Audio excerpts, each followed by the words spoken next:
Hi, everyone. Welcome to Career Lab October 2023. We don't have an official cohort number. And another person joined us just in the nick of time. We are here for navigating your finances during a career change. There's going to be a lot of things because most of you come from different careers. And there's a lot of weird idiosyncrasies and money involved with getting a job in tech. So we're going to help you navigate some of that.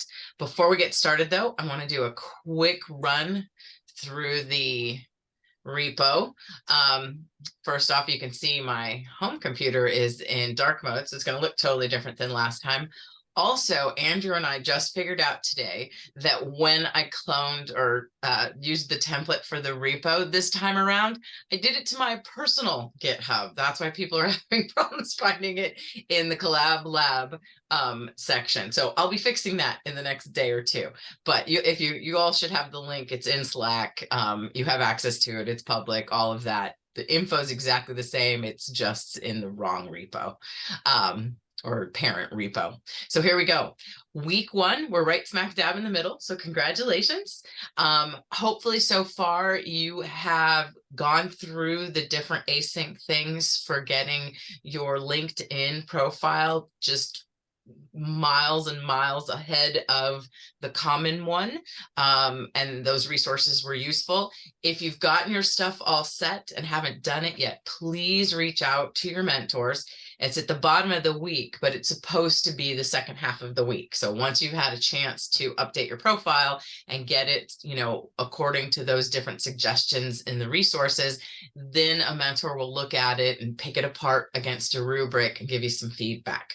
And I've heard that you can also include your resume, or if you want someone to take a peek at your portfolio, those links should be readily available on your LinkedIn. But if you want specific eyes on it, you can give them those links as well. And just reach out on Slack. That's the easiest way to get a hold of them.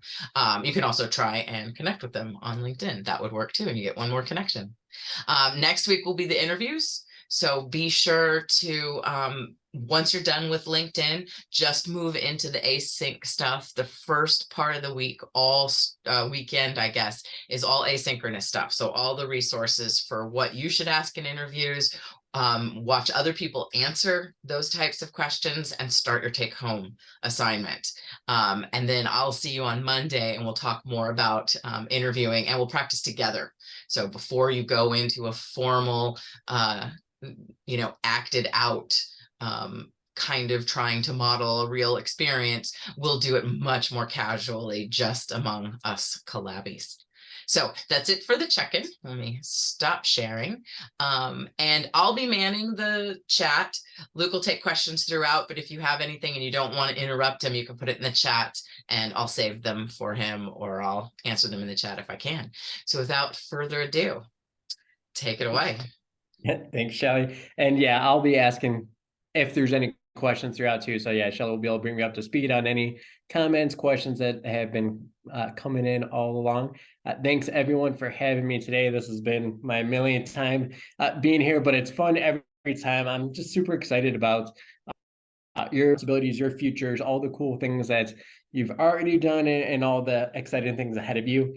I specialize on the financial side of stuff, and I've worked with a ton of clients that have gone through boot camps or made career changes, or just didn't make some of the best decisions early on, and maybe they've been in tech their whole career and they're just deciding in their 30s, 40s, 50s to be like, I should probably get this stuff straightened out before I retire, and make sure they're on track. So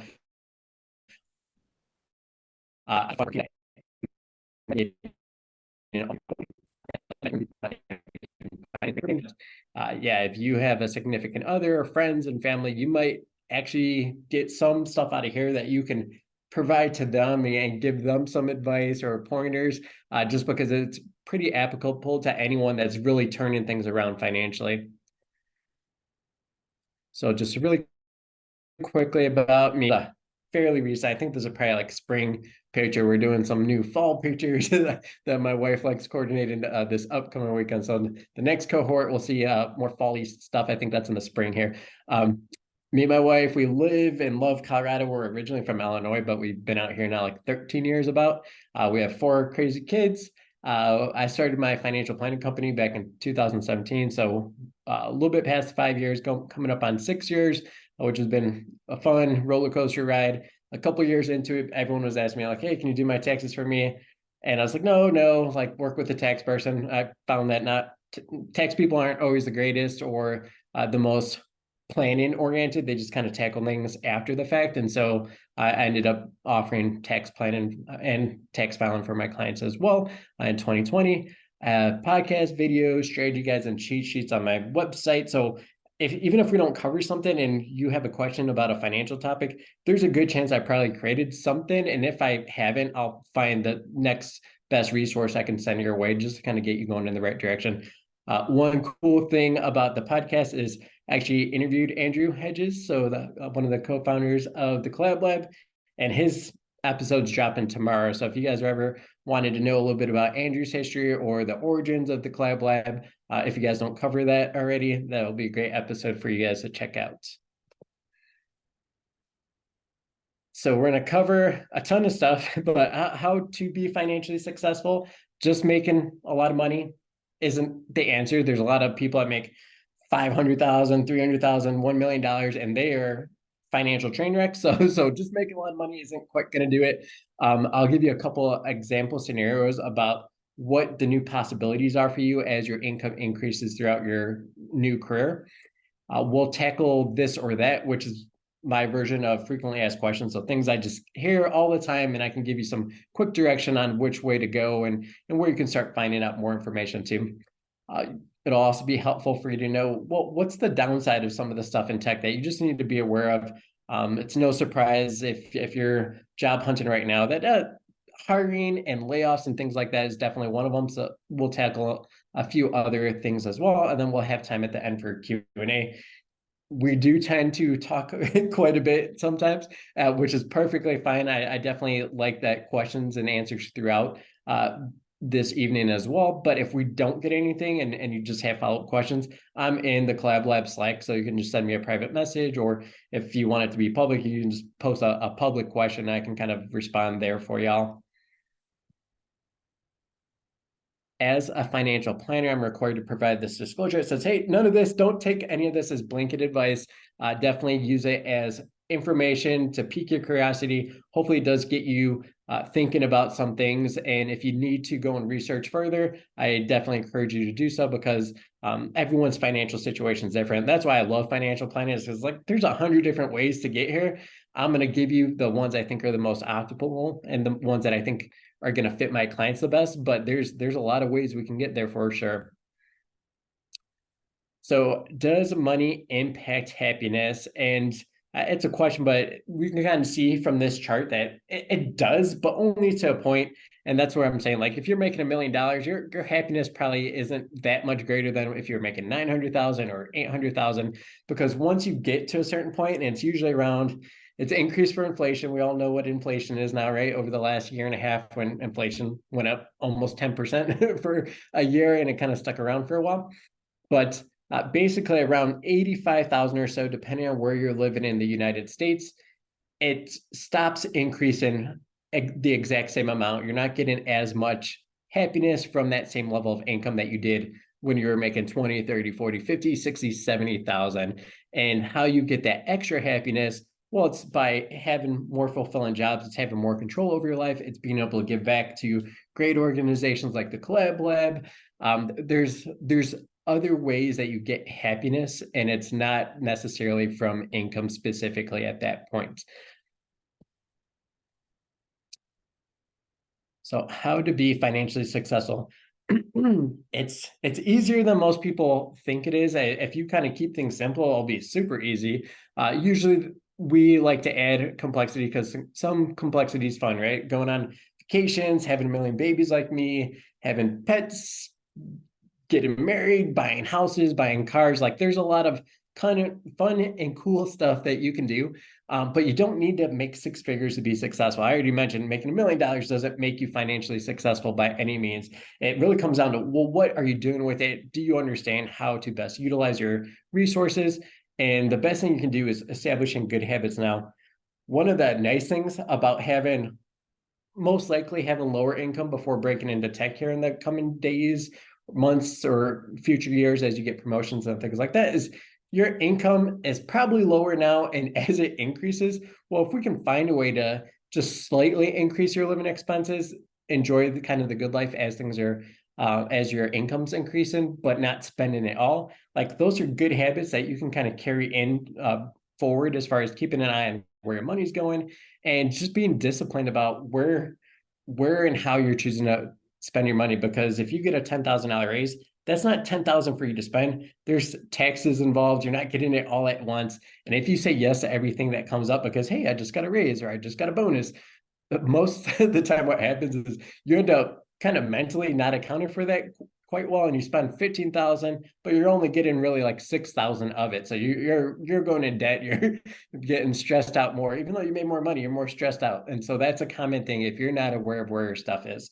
And financial success is gonna be similar to any other goals you've achieved. So breaking into tech, Collab Lab is one kind of big piece of that puzzle of you making progress. You have to put in the work. You have to put in the time. It's not, oh, I won the lottery now I'm rich and I'll always be successful.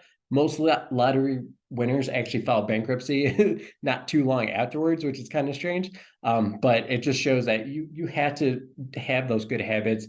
You have to be disciplined, and if you do the right things consistently, then you will be financially successful. It does help to have a game plan, though, for sure. And I'm a financial planner, so I'm all about planning and but also knowing that the plan is supposed to change, right? Life would be pretty boring if it's like, hey, I'm going to have a kid on this very specific date and I'm going to do this on this very specific date. You get in, things start changing and evolving, and you kind of have to evolve with it, and that's what makes life fun. So a question for you all who are here, why do you think that it would be helpful to have a plan?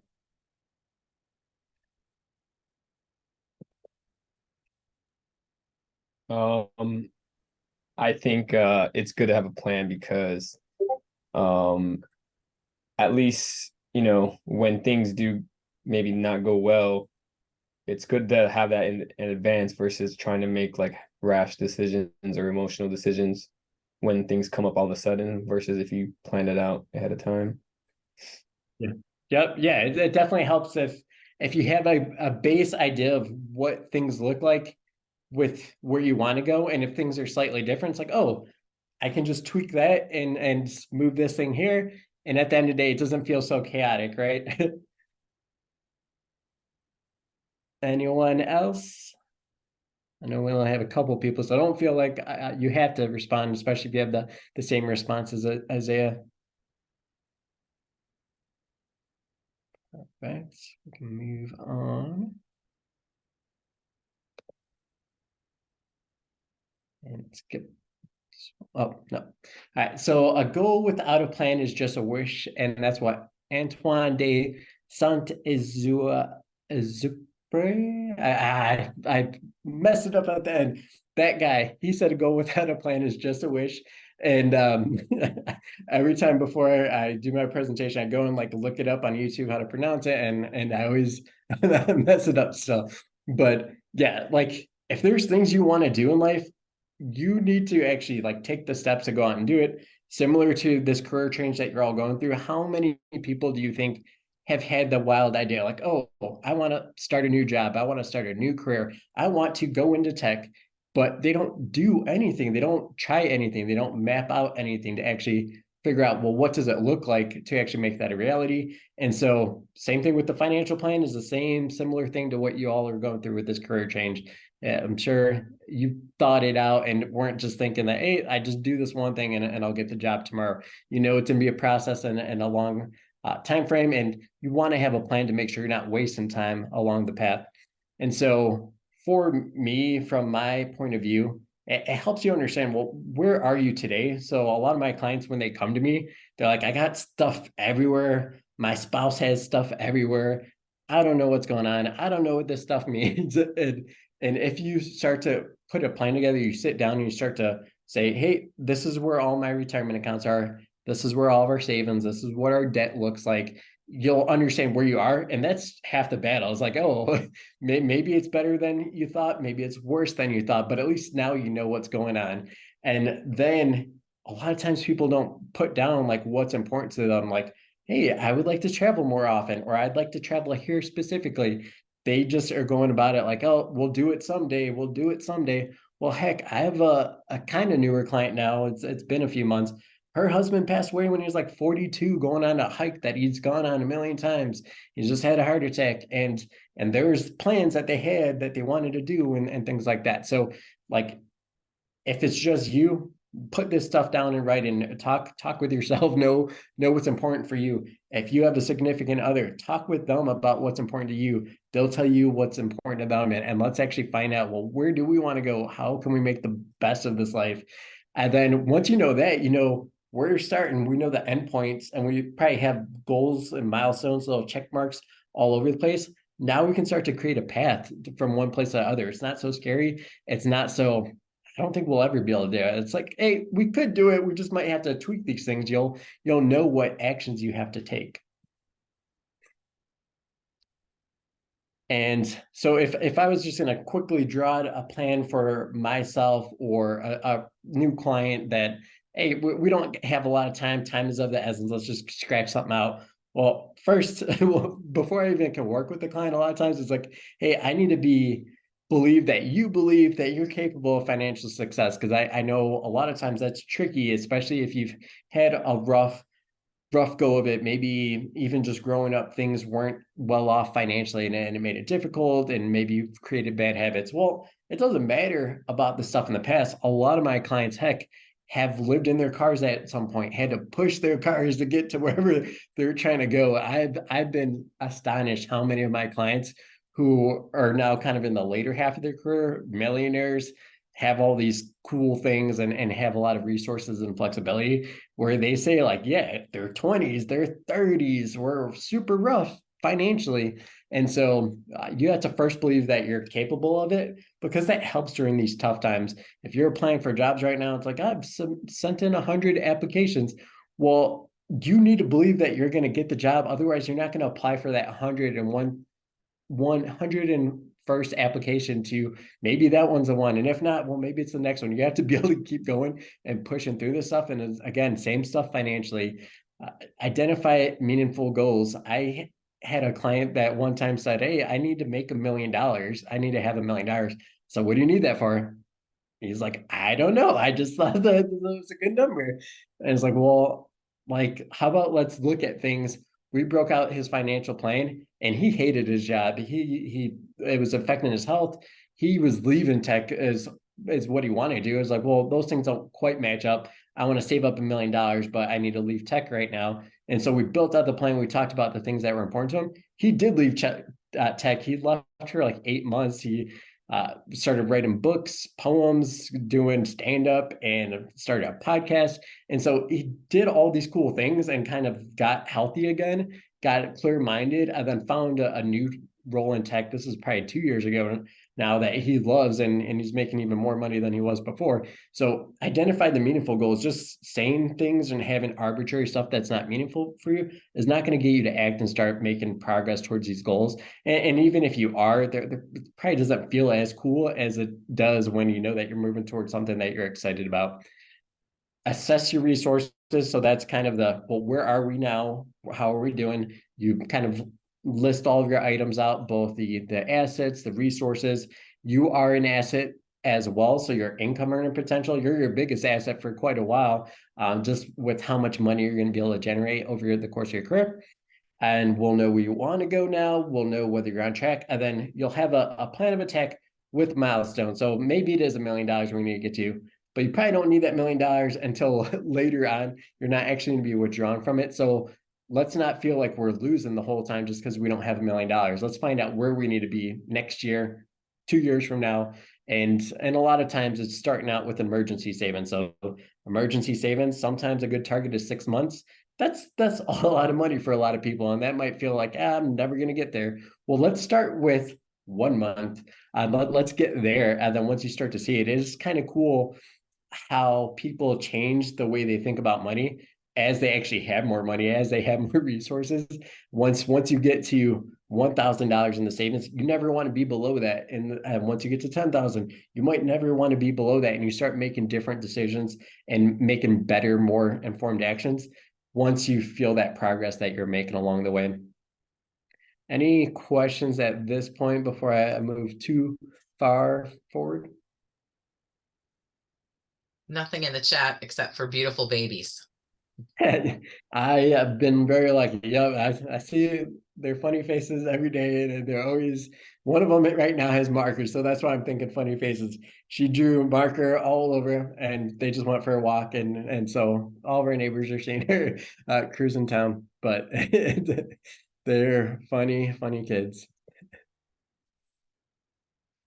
So the difference between successful and struggling, and so this is two different sides. So on the left side and right side, can you spot the main differences between the left and right?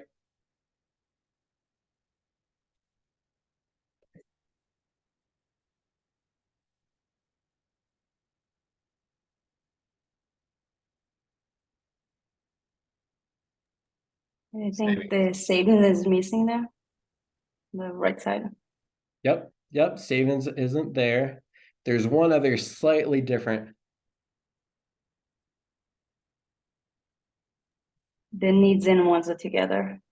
Yeah, yep. And that is what I've seen from a lot of folks is, you know what, they put the savings, maybe they do put the savings on there, but they put it then, hey, if there's anything left over, I'll just consider that savings and hopefully I'll save it.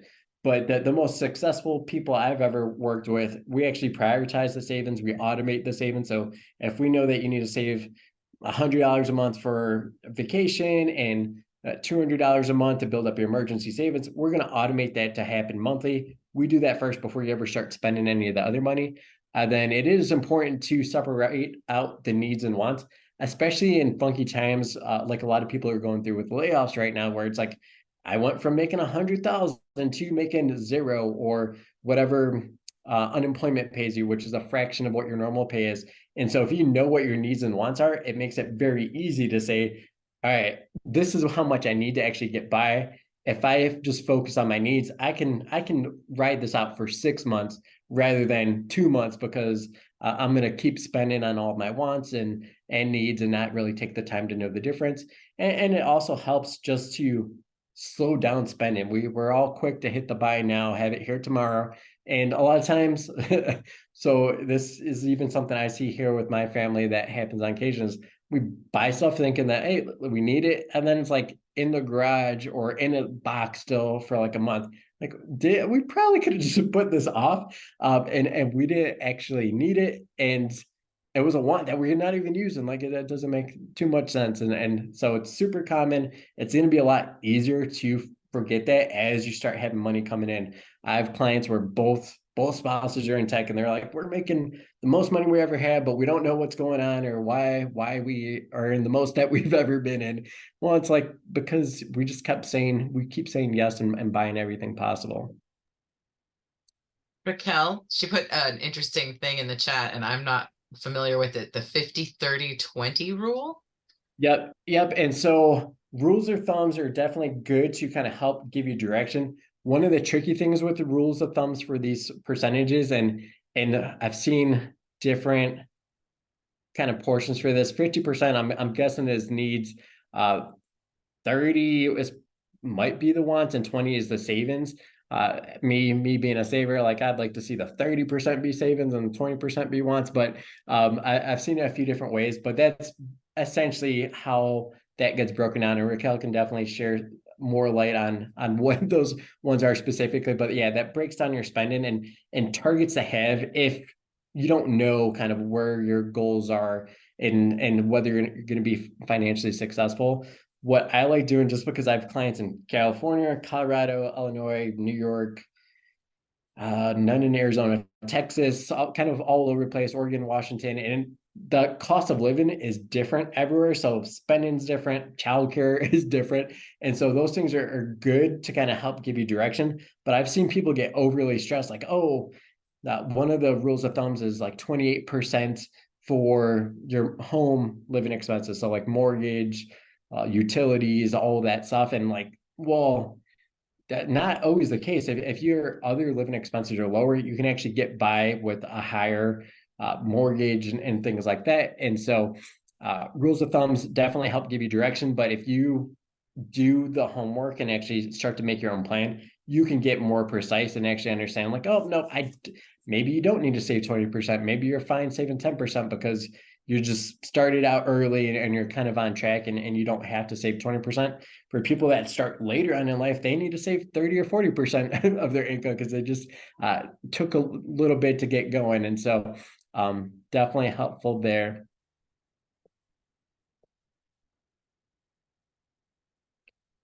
So I mentioned at the beginning, it's like the thing I'm most excited to be here today is all the cool new possibilities that you all have in front of you. So maybe you are behind, maybe you don't have any retirement accounts, or maybe they're not where you want them to be. Well, you can catch up. Maybe you have debts that you have to pay off. Well, you can quickly knock those things out. And the reason why I say that is because I've seen clients do that. It's like, hey, I was making 50,000. Life was fine. I'm going to spend a little bit more. And then they start making 75,000, 100,000. It's like, well, that's a lot of money that we can use to catch up, to pay off any kind of debts or things that were a pain in the butt. And a lot of new goals that maybe you've never thought you could take time off and have a sabbatical or go on more lavish trips or do things. I have clients that at some point thought they couldn't afford houses or couldn't afford children, and those things kept them up at night. But once you kind of start to put these milestones in and actually start to create a plan, like you can see if those things are possible. And a lot of times if they're not possible, it's like, well, maybe we change something else. Maybe a lot of those wants are in there that we can probably reduce the wants a little bit and actually hit some of these goals that might add more value to you. And having a peace of mind financially is definitely a cool one. Yeah, and Raquel mentioned snowball method, and I'm going to talk about something similar to that here in a second. So debt snowball, we'll talk about it here in a second. Another fun possibility is, well, you can take more risks. How many people that are making $30,000, $40,000 can take a step back and be like, you know what, I'm going to start a business, or I'm going to start an app, or I'm going to do this? Well, they're living paycheck to paycheck for sure. There's no flexibility. Probably everything is a need at that point that they can afford. Well, when you're in tech, when you're making more money, and some of my clients call it big tech checks and things like that. Well, if you're able to save some of that, you create yourself a runway where it's like, hey, I could start a business, give this a shot, become my own boss, or maybe it's something, maybe it's more about the cool impact you can make on the world by providing this new thing that doesn't exist. You can take more risk when you have more financial resources to do that. And retiring early is a common one too for folks in tech. It's like, hey, I don't mind doing this, but it'd be nice to just be able to say next time there's a layoff, like, oh, that's fine, I need an excuse to get out of here anyways, type of deal. So there's a lot of cool new possibilities out there. So here's an example, and this is going to go into that debt snowball a little bit. So here's an example of a situation where someone went from probably making about 55,000 to making 75,000. So you're like, hey, that's a $20,000 increase. Well, after taxes, it's probably more like 15,000 based on their tax bracket and stuff like that. And so what that means on a monthly basis is $1,250 more. And they have some debt though, right? And it's not horrible. They don't have to file bankruptcy or anything like that, but they can definitely get themselves out of it more easily now that they have this new role in tech. So in this example, they have $10,000 credit card. They have a $100 minimum payment that they've been making. They're like, yep, I'll do that, and I'll pay it off as soon as I make it into tech. They're paying 22% interest. That's actually a really good interest rate these days for credit cards. This is probably back from 3 or 4 years ago when I first started with the Collab Lab doing presentations. Now there's interest rates that are like north of 30%. It's just kind of scary. But 22% is still a really high number when it comes to interest that you're paying on debt. They also have a $25,000 auto loan with a $350 payment. That one luckily only has a 4% interest. Again, those are kind of old numbers, and Most auto loans now are going to be somewhere around 7 or 8%, so almost double what that number is looking like, which does a doozy on a payment for a new auto loan. And most most new vehicle purchases are well above 25,000 at this point too. One cool thing, they've never had a 401k before. Now they have one, and their employer is going to put 3% free, which is basically 100% return. So if they put in 3%, their employer is going to put in 3%. And so really great return on your investment just by doing the minimum and getting that employer match. They also do not have an emergency fund in this situation. So what should they or can they do? And so they had that $1,250 extra a month, and $188, that's all it takes to do that 3% into their 401k. And then their employer is going to match that every single month. Then if they do the extra amount from that extra pay towards the credit card, if they just focus it there, that's going to help with it was Raquel, I believe, that said it about the debt snowball. So what I've seen a lot of people do is they'll say, hey, I have this auto loan that's 25,000. Let's go after the $25,000 auto loan. It's like, well, yes, the number's higher, but the interest is drastically lower. So in the snowball, instead of going after the wrong debt, which would be sometimes the highest balance, what we can do is actually go after the highest interest rate. That's going to save you the most money. And we just focus all of the additional resources on one thing. We're not doing a shotgun approach. We're not doing half to the credit card, half to the auto loan. We're focusing everything. And in this one, we're going to focus on that higher interest because it's such a big deal how much you end up paying at 22% versus the 4% of the auto loan. I do tend to recommend stop using credit cards if credit card debt's been an issue, because what happens is if you're paying it off aggressively, you might also spend more aggressively on it. It's like, how come I'm not getting there faster? How come this isn't happening? But if they do stop using it in this example, they'll actually pay it off in 9.5 months. Then they have that 1,062 that they're making additional, plus the 100 that they were making anyways for the minimum payment. And so they can either put that towards emergency savings, or they could put it towards paying off the auto loan. The auto loan rate in this situation is so low that like an emergency savings in this situation is where I would recommend it with such a low auto loan rate. And the reason for that is exactly what we're seeing today with the tech layoffs. So if you don't have an emergency savings and you pay off, let's say we get close to paying off that auto loan, we pay it down from 25,000 to 20,000, no emergency savings, you get laid off. Hey, can I get the 20,000 I put on that vehicle loan? Like something came up, I need that money back. They'll be like, do you got a job? No, I don't. That's why I need the money. No, you're not getting the money back. So if it's in an emergency savings, and right now there's a lot of savings accounts online, Ally, Capital One, Marcus by Goldman Sachs. I'm sure there's a dozen others that are offering like 4.4% interest. So you actually get more on interest in the savings account versus paying off that auto loan right now. If that auto loan was 10%, it would be a trickier conversation to have. But with being in tech, with tech jobs being volatile, that's why I would kind of prioritize the emergency savings.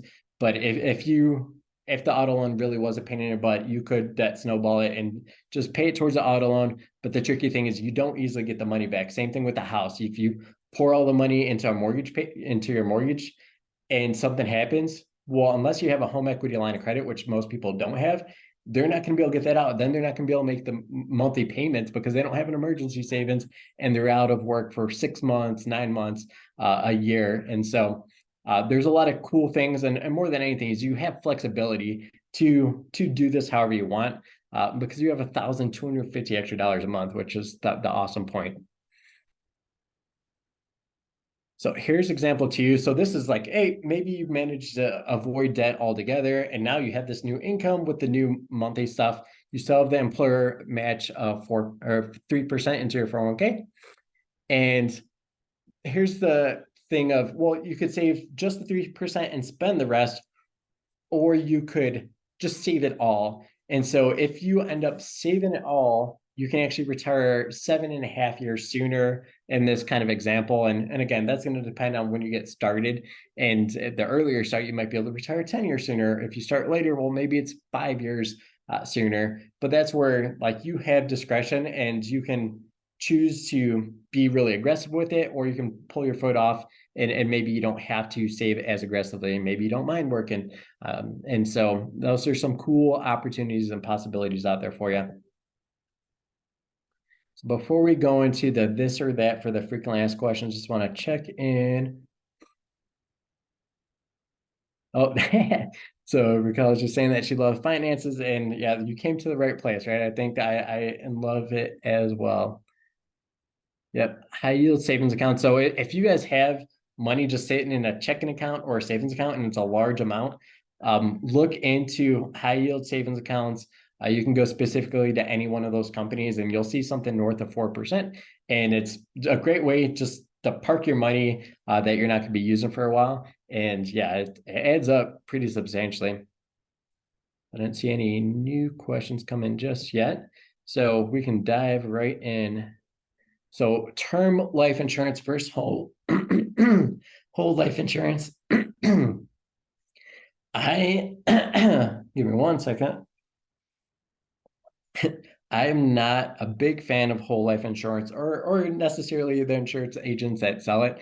Some of it makes sense in certain situations, but what happens is with whole life insurance, a lot of times they steer you towards that because they get paid way more, like way more to sell you that versus term life insurance. And what happens is you pay a lot more for it and you get a lot less value. Where term life insurance, you get a lot more value for it and you pay a lot less. And so what happens, especially for people in tech, is, well, your income's going to keep going up. Your mortgages, your credits and debts are going to get paid down, and your 401ks are going to go up. You might have stock investments from your employer. Your assets are going to go up. Your liabilities are supposed to be going down. And so at some point, maybe 25 years from now, you don't need a really expensive whole life insurance policy. But right now, you probably need a whole bunch of life insurance. You probably need, if you have children specifically, or a spouse that doesn't necessarily make the same income as you, you need significant amount of life insurance to protect your income earning potential. So that's where I end up falling on it. Whole life insurance, a few situations where it does make sense is if you're a business owner and you have business partners, you can get whole life insurance to buy each other out of the business. So the spouses get paid out for the business, basically. So there's special arrangements for that. If you have children or family with disabilities that you take care of, and it doesn't matter if you're 75 or 55, if you pass away, that person's going to need you around or your income around to kind of help take care of them. That would be a reason for it, because yeah, they're always going to need that. That's not going to go away. So those are a few examples where whole life insurance, like, yep, you still need it when you're 80, just as much as you need it when you're 40. So debt repayment versus 401k contribution. So the one thing I did different, I don't know if you caught this, Shelly, is I kind of color coded those example situations. So the 401k employer match, I've made that green because that's super good. 100% return by putting 3% in. I always want to do the minimum to get that. So if it's a 3% to get 3%, do that. If it's 6% that you had to put in to get 3%, that's still a 50% guaranteed return. And so still really good. And that's usually the worst I ever see. Occasionally, especially with startups, what you'll see is like, hey, we offer a 401k, but we don't do a match. Then we're talking about something different. Then it's not a priority to contribute to your 401k necessarily if you have high interest debt, auto loans, student loans, things like that. But even in that example, the 22% credit card interest rate, 22% is horrible. But if we're comparing that to 100% return from that employer match, 100% green return is better than the savings of 22% on the bad debt that you'd be paying interest on. So definitely get the employer match, and then with the excess, tackle the high interest debt. And again, for me, there is kind of a threshold, and I kind of say it's usually around 5% or higher, where if it's 5% or higher, I can definitely make the argument. It probably makes a lot of sense to start paying off debt aggressively. But if it's lower, some of my clients, and I have a mortgage rate that's 2.75%, or some of them are lower. Like, there's no reason to pay that faster. That's very cheap, especially when you're getting 4% plus in those high yield savings accounts. So those are my thoughts there. rent versus buy. This one is a lot trickier than when I first started contributing and kind of running these workshops for the Collab Lab. So in the past, and what had been the case for like a decade, was buying financially made a lot of sense whenever you knew that, hey, this is where I'm going to want to be for a long time, at least 3 to 5 years, and I don't have any intentions on moving. And it would be nice to have my own place. Like if those things matched up, then buying most likely was going to make a lot of financial sense versus renting. What rent allows you to do is the flexibility to up and leave to go somewhere else, even if you're locked in for a year. Well, that's still a year. That's not 30 years like a mortgage, or whenever you're able to sell your property if you buy a house. So the flexibility is really the biggest thing there. In the past, rent was actually higher, or a lot of cases the same amount as what you pay in a mortgage payment. So that's why the buy-in made a lot of sense. Nowadays, the rent does seem to be lower than what a mortgage payment would be for the same equivalent property.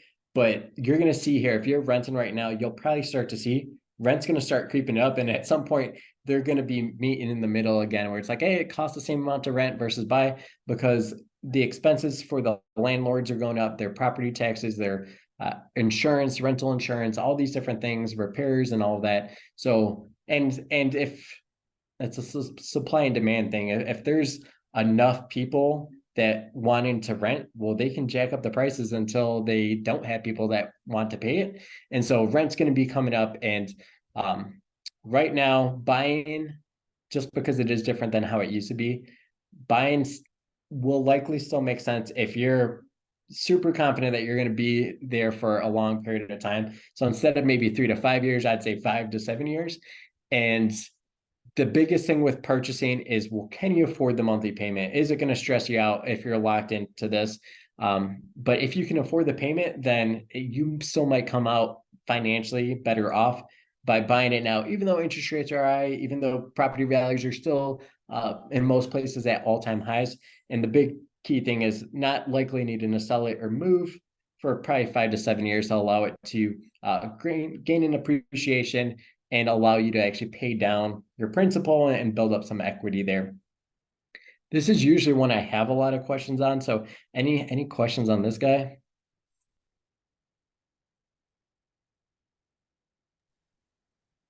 More of a comment than a question.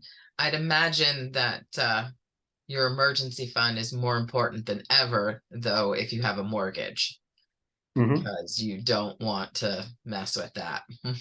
Yep. And so just because you brought it up, what I've seen is I do have clients where they're like, if I see money in savings, I'm going to spend it. And so what we do is we put it into special accounts. We'll say, hey, this is your travel.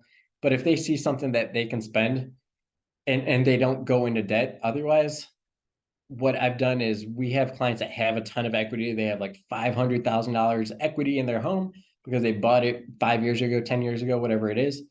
They can take out a home equity line of credit. The problem is you need to take this out before an emergency happens, because usually the emergency is I lost my job. If you lost your job, and similar to that vehicle loan, if you go to your mortgage company and says, hey, can I take equity out of my home? I have an emergency. They're like, sure, fill out this paperwork. Who's your employer? Don't have one, just became unemployed as of yesterday. They'll be like, yeah, that's going to be a problem. But and so you can't tap it then. But if you have a home equity line of credit, kind of works like a credit card, where it's you only pay interest if you need to borrow it. So it just kind of sits there in the wings just in case you need it. And so that's what I've done with a lot of my clients who are good at maxing out their 401ks, contributing crazy amounts into their investments, but they just can't stand seeing money sitting around in the savings account, even with the high interest rates and things like that. So that's a trick where they still have emergency funds. They don't have to sell their investments. They don't have to tap into their retirement if a true emergency pops up, and they have enough equity to ride things up pretty substantially. So good question, Shelly. All right. So time versus money. And this is going to probably evolve and change for you. It definitely has evolved and changed for me.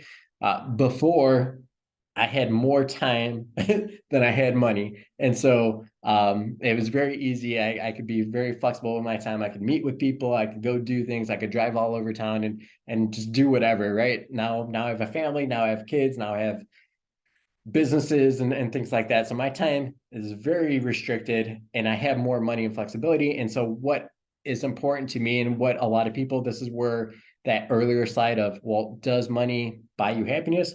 Well, it does when I'm able to have a person come and pick up after my dog instead of me having to do that a couple times a week. And so it costs me some money to have someone else do something. It saves me time. It allows me to avoid something I don't enjoy so I can spend time with my family and doing things I do enjoy.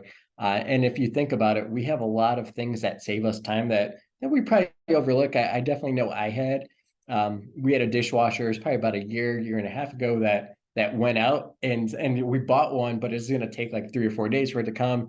It was in the middle of COVID, so we didn't want people installing. I had to figure out how to do that myself. But in the meantime, while we were waiting, I had to do all that stuff by hand, and we were a family of 4 at the time, and so that's a lot of dishes. My hands got dry. It probably ate up 2 hours a day of just hand washing dishes, drying dishes, and doing things like that. And yes, dishwashers cost kind of a lot of money, but the amount of time it saves me is ridiculous. And so I would never dream of doing that, like actively going and seeking out like, oh, I'm gonna save some money and not get a dishwasher so I can do this with my time. So there's a lot of things like that, our laundry machines, just anything, a lot of stuff that happens for us. That's why we like going out and eating. A lot of times we're exchanging time and money and things like that. So for you, it's probably going to change, but I think it is important to evaluate what's important to you. How are you using your time? We do waste a lot of time. I still waste a lot of time on scrolling and doing things that are probably less valuable and definitely not as enjoyable. But yeah, I'm sure we're all pressed for time. I know Collab Lab is pretty intense. I know if you went through boot camp, those are intense as well. So I'm sure everyone here understands being pressed for time, and it's understanding what's valuable to you and understanding what your resources are and what you can reasonably put towards these things, and not overdo it, because if you overextend your money, well, then you're going to put yourself in a worse position financially and stress and all those things. So it's definitely a balancing act for sure. So a new one, Shelly, you haven't seen this one, but it's now versus later. And specifically, well, should you start investing? Should you start making better financial decisions now or later? And if you guessed now, that is definitely the best answer. Usually it's yesterday or 10 years ago. And so compound interest is the biggest reason for it. If we start things earlier, I don't know if anyone's 25 here, but maybe someone's 35 or 45, somewhere kind of along the spectrum, you can see that just getting started early, what it can do as terms of the growth. So the growth columns right here, total saved, like that's how much of your money you had to put to make extra of this. And it's pretty crazy. As you scroll down, the growth gets a lot smaller. And yeah, you're not putting as much into it, but you end up with a lot more pitiful number compared to if you were to start early. This is saving $500 a month. And there's calculators. You can go and do these things pretty quickly to see, well, what's your number? What numbers are you trying to get to? And here's just a larger one. So technically with tech money, maybe it's not your first one. Maybe it's a few years into it or a decade into your new career. But I have clients that they're like, I have so much money, I don't know what to do with it. I'm maxing out the 401k. I'm doing these things. I still got more. And yeah, if you can save more money, then it's only going to help you. And so if you have excess funds that you can put towards something that's going to grow for you, maybe you don't like the risk of the stock market. You probably do need the stock market a little bit, but luckily right now we do have those high interest savings accounts. So you can put a lot of it and just earn 4% in a savings. Not horrible, probably not going to get the same returns as you'd expect from something that's going to be a little bit more aggressive, like the stock market, but at least you're doing something versus just finding ways to spend it all. Any questions about compound interest? Did anyone ever hear compound interest and thought it was a scam or not real, made up, fake news?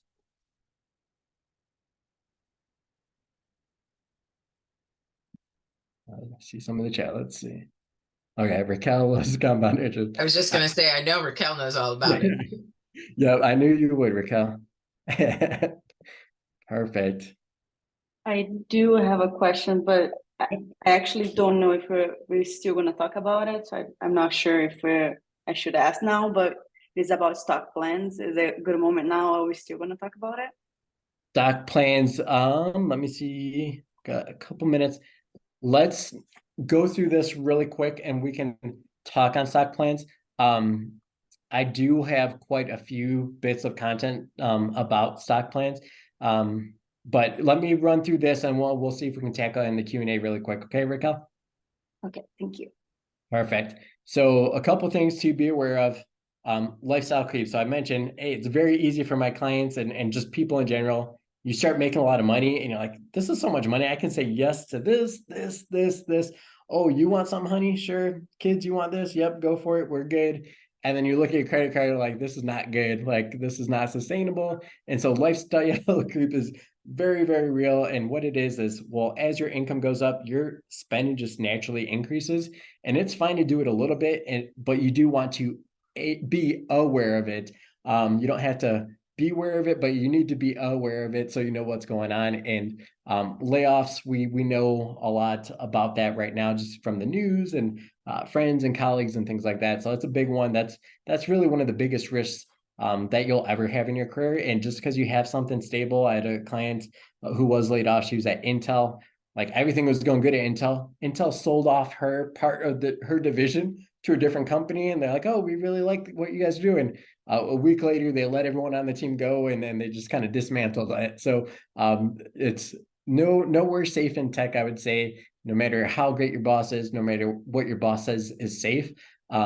Yes, they're probably telling you the truth, but that's the truth as they know it, and they don't know everything sometimes. So if you go to a startup, there might be some lack of benefits as well. So like I said, 401k, maybe they offer it, maybe they don't, maybe they offer it without any matching, maybe they're not providing good health insurance, maybe they don't give you stock options. And so those are some of the life-changing benefits is the high income you'll get, the employer stock, more control over your future, right? How many times in the past did I feel like, oh, I just had to do this. There's no other choice. Once you start building income, once you start building your resources, you will have flexibility and be able to be like, yeah, I don't need this. I can go find something better. And it just helps to kind of value yourself better as as you start to gain some traction and have some resources behind you. And we can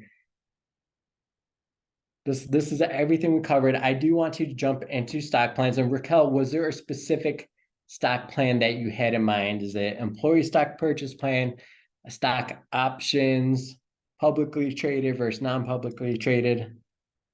Employer stock plan. It is about, so Yeah. if a company we're working for provides us with stock plans and we are eventually, of course, able to vest them, would it be a good idea to put a portion in a high yield savings account and invest the rest in like ETFs, bonds, fixed income? And that just makes me curious about the paying taxes after doing all that. So Yep. it's a complex question, but let's start with the first one. Yep. So yeah, the first one is it employee stock purchase plan where they're going to give you a discount? No, not necessarily. They Okay. just we are not able to vest them until we have been working for the company for a year. In this case, I'm talking Okay. about my husband. But Okay. yeah. Yeah. So yeah, they'll sound like they're either restricted stock options, incentive stock options, or non-qualified stock options. That's why it is tricky to tackle all these because there's different animals out there. But for these ones, what Raquel's talking about is a lot of times employers will say, hey, here's some stock options for you. You don't get any of them like until you're here for at least a year. Then you get another chunky year after that, another chunky year after that, and they all have their own schedules. But those things are great, especially if it's an employer that already is publicly traded. So it's stock that you can sell once you receive it. If you're working at a startup, when they offer those things, it's kind of like fake money. It's kind of like a lottery ticket. It's like, hey, we're going to give you 10,000 or 10 million shares of our stock if you come and work for us. But those shares might not be worth anything.